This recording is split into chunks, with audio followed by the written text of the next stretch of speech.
Welcome to a new In the Mail, the favorite of the audience. And yes, I know my publishing frequency went down lately. I'm just very busy at work and I don't want to take away from my family time, so it is what it is. I just returned from Embedded World in Nuremberg, Germany. I had a great time, met with lots of interesting engineers from all over the world, but now it's time to get back to work. And there's so much stuff, we'll see if I can fit everything in this single video, but I'm going to start with the smart home category, as there are a few items that fall under this.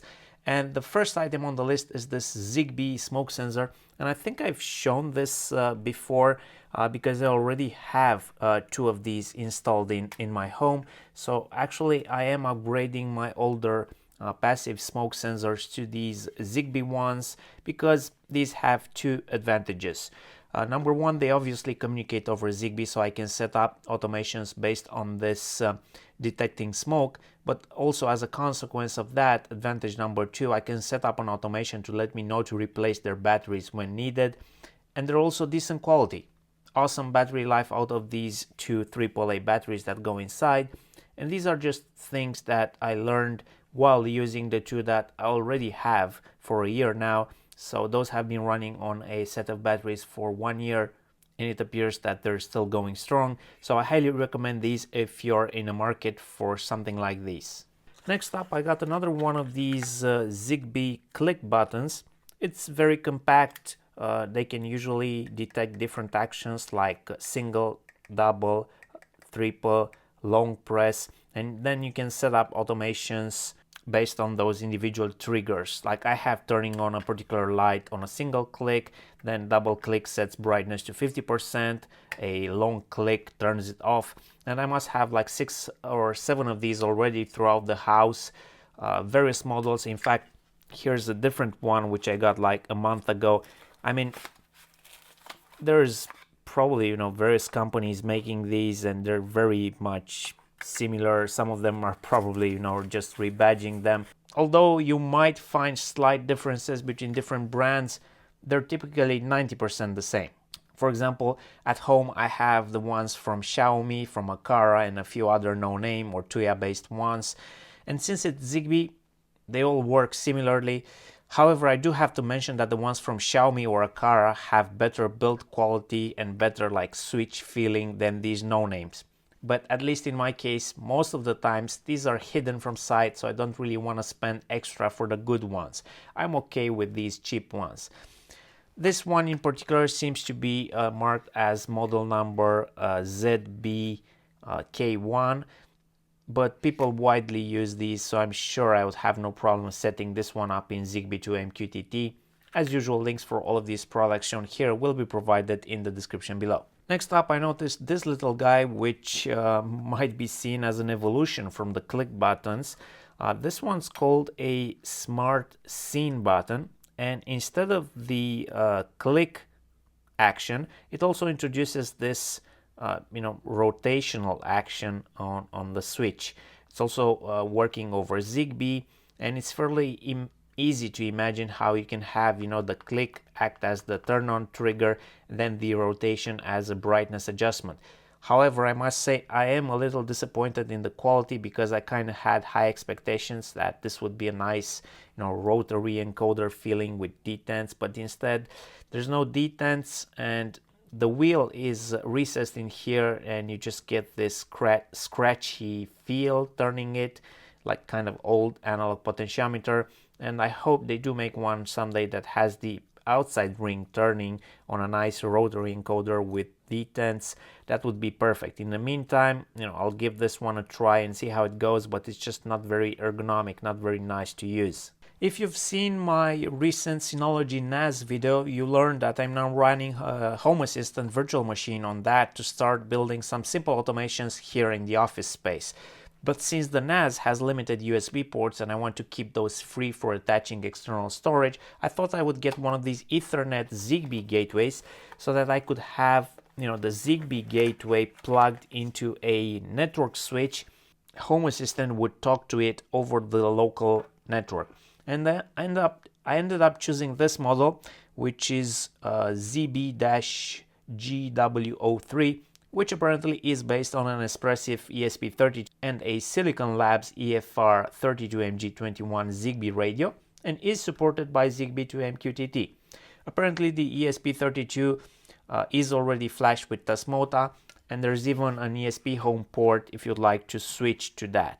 It's also decently priced at around $18, so it was the obvious choice for me, as it seems to be offering everything I could possibly want. I mean, there is one function missing, that is PoE support, but I don't really have that requirement. I don't even have PoE set up here in the office, so if you really need that, then there are other models out there more expensive that will also include PoE support. This one will just be powered over USB-C. And inside the box, well, you get the USB-C power cable and an RJ45 Ethernet pigtail. Next up, I got this little guy. It's the Home Assistant Voice, which is like the first official Home Assistant voice assistant hardware. They even say so on the box. It's a preview, meaning one should not expect out of the box, plug and play functionality as we've been getting from the big names like Amazon and Google. Nonetheless, this is a fairly inexpensive device that will add voice capability to your Home Assistant server. It has microphones that can pick up your voice commands, and it also has a small speaker through which it can output command responses. I know it's not going to be great when compared to an Amazon or Google device, but it's a start and a great way to set yourself free from the cloud, because with one of these you can run, if you wish to do so, your voice assistant entirely local. So I thought I would support the initiative and get one of these first edition preview devices to give it a try. And probably the last item in the smart home section, this is a PIR night lamp, and if you remember, I was a big fan of the Xiaomi PIR night lamps. I purchased a few of them over the years, gave them as gifts to friends, but I only ever kept one, which I keep in the bathroom. Works great during the night or the evening, if you ever need to do a visit, giving you this nice very low warm light, which is very calming for the eyes. Battery life is great on that unit. I'm probably getting something like 1.5 to 2 years on a set of batteries. They were also fairly inexpensive back then, I think around $10, but now they're end of life, meaning they don't make them anymore, at least that original version. So the current model from Xiaomi is this guy, and I had to get this even though I like the old ones better. This one is called Xiaomi Mijia Night Light 2, and it has some changes that I do not like. First, it has this magnetic mount, which gives you 360 degrees adjustment. I find this completely unnecessary. I like the old format, flat, very simple. You could simply use double-sided tape on its back to attach to any surface, and it wouldn't stick out as badly as this one would. It does use the same 3 AA batteries inside, which is great, but now it's heavier because they needed to add this metal dome shape in here for the magnet mount to work. And now it's round. I have no flat back, so I can't simply use double-sided tape without using the mount, and I think that's just bad evolution. Luckily they kept the same warm white LEDs in here and the same low versus high setting for the light, and it still only works while dark, so it still has that light sensor. So it's still a decent quality product. I'm just unhappy with the form factor change they did, but it is what it is. I needed a second one for my second bathroom, so if you want one of these, a link will be provided in the description below. Unfortunately, you can't really find the old ones anymore. Next up, let's get into the tools and supplies category, and I'm going to start with this Nitecore NU45 headlamp. So the story goes like this: I needed a good quality, high performance headlamp that I could reliably use when I go camping or when I do some sort of field work. Meaning I would need it to withstand a few hard drops on the floor. I would need it to have some water resistance, as in withstanding being used in the rain, to have a decent light output, decent battery life, and still be quite compact. Well, this one kind of ticked all of those boxes, and I don't feel like this is a cheap or affordable, at least not according to my standards, for flashlight. This was probably the most expensive flashlight I ever purchased at $50 shipped, but that is with VAT included for Romania. But what you get for your money is very nice. Let me point out a few of the important specs. The weight of this thing is just 126 grams, and it has an 18650 4 amp hour internal battery, so that's a high capacity battery. The light output is 1700 lumens. It has the simple but good quality adjustable elastic strap with which has these holes in it, so you get good breathability. It has water resistance IP68 with a 2-meter drop resistance. It's got USB-C charging over here under this cover with QC 3.0 support for 14 watts charging power.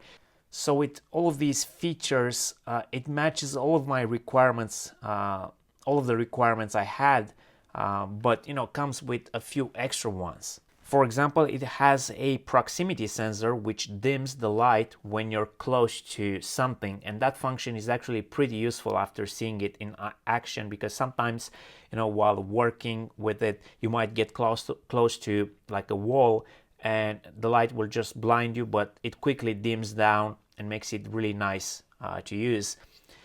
You can also pretty easily detach the flashlight from the strap should you need to use it separately. The runtime with the primary lights set to medium output is 17 hours, which is impressive.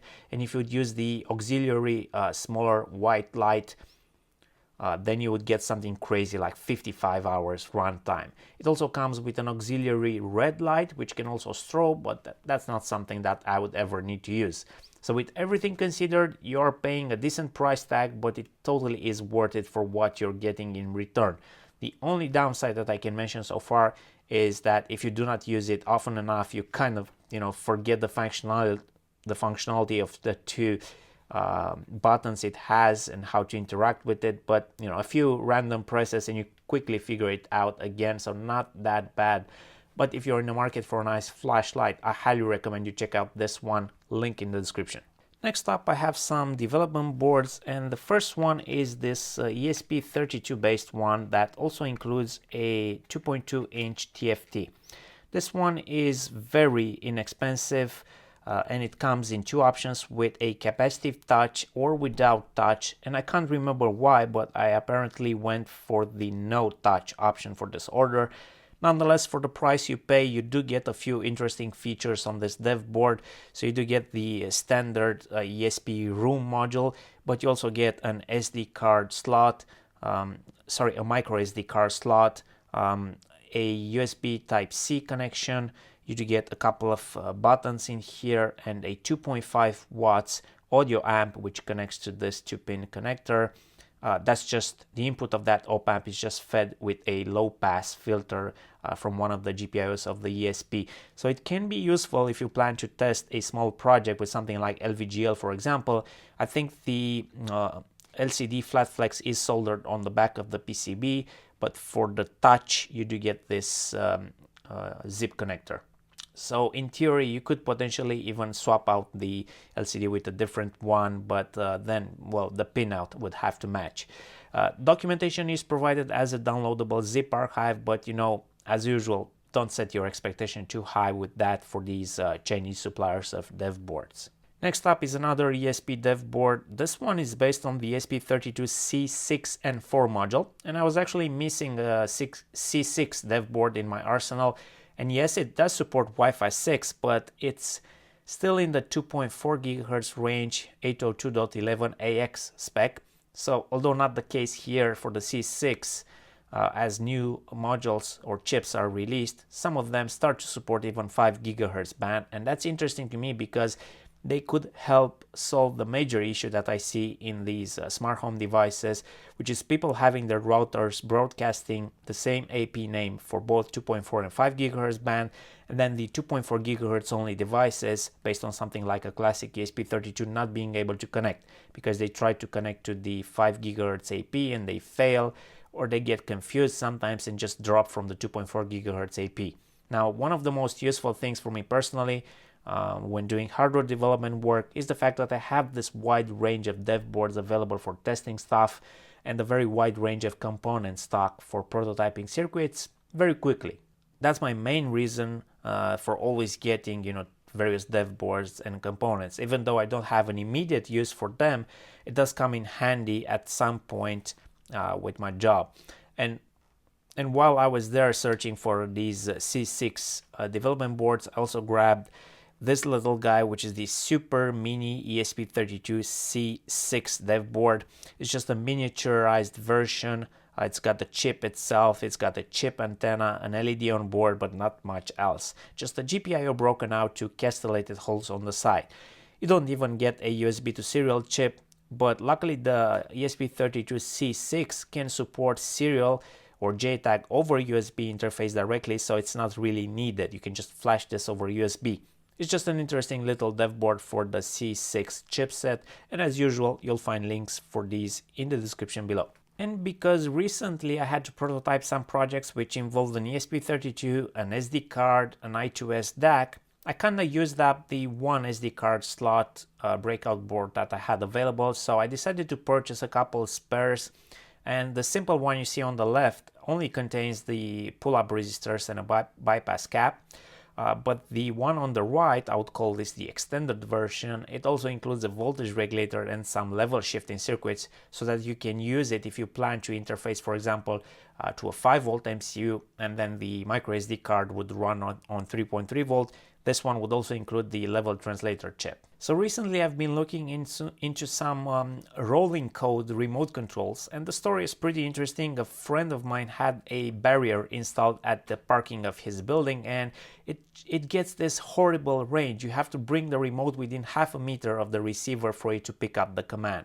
And my first attempt was to try and clone the signal using one of those replicator remotes. I thought it's just a simple fixed code 400 megahertz remote control. But those only work with standard fixed codes, which I quickly discovered that the barrier is not using. So now I'm looking into potentially grabbing that signal and trying to decode it with some of the available tools out there. There are also rolling code cloning remotes.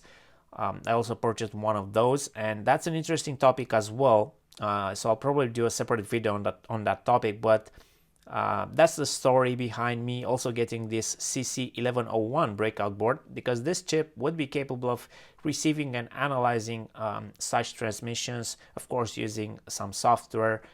It would also be capable of broadcasting that, so it might be useful in a potential reverse engineering effort to have some of these RF modules. Next up, I got this little guy, which is a nice, small, compact analog DC voltmeter. And this is a 0 to 5 volt rated one. And, considering the costs plus the fact that I got it from AliExpress, you would not expect great precision for something like this.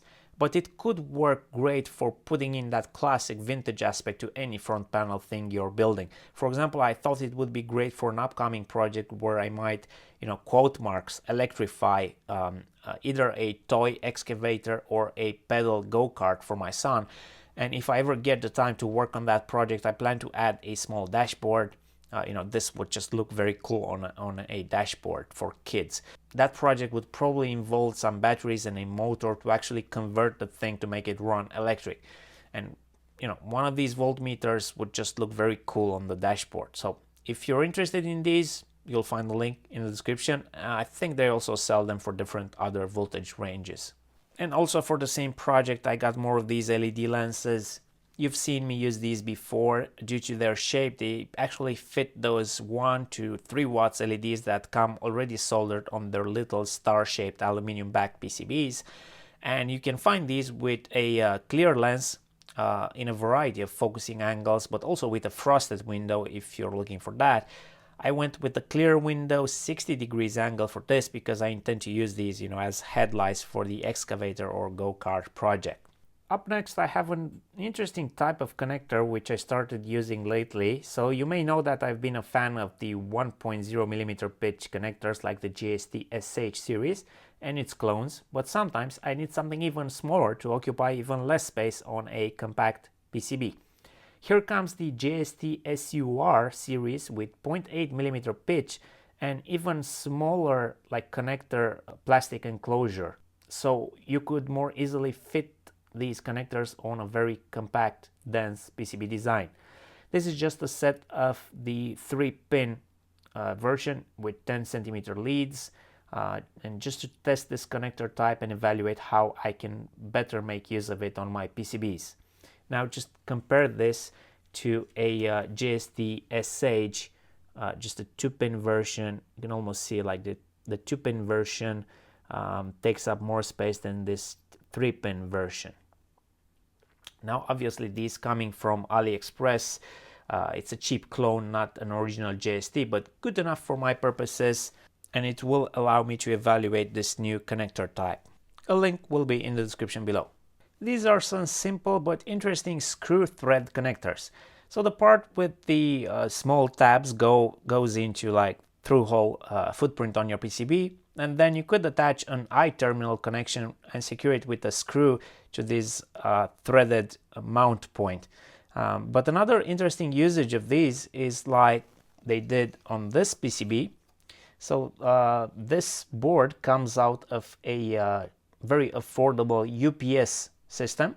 It's the USB interface board. So they used one of these connectors right here on the PCB to create, a mechanical attachment point, which they used to attach this to the back panel of the UPS.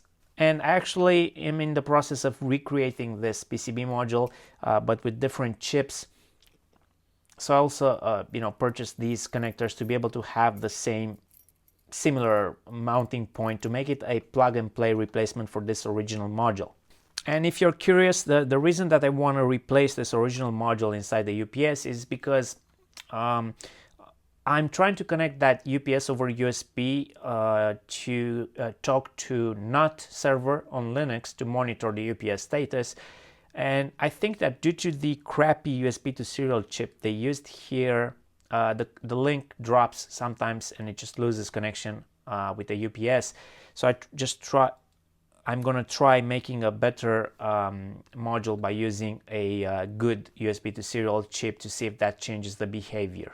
Next up, here's again something interesting. At first sight, you'd think that this is just a roll of tape of some sort, but it's not really. It's actually a flat flex connection, because this thing, if you look very closely, contains 2 copper traces. The traces are 5 mm wide by 0.05 mm thick, and they're embedded and insulated in this 5 meter long tape format.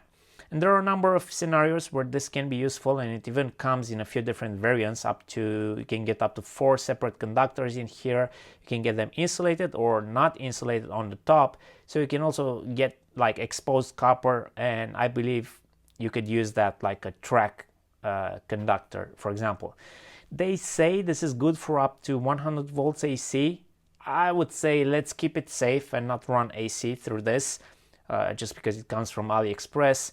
But DC maybe up to 60 volts, and make sure you give it a proper current rating and fuse for the given thickness and ambient temperature where you'll operate it. I think that would be pretty safe to use. The bottom line is that this can be extremely useful if you're trying to run 1, 2, 3 or 4 signals in a very slim format.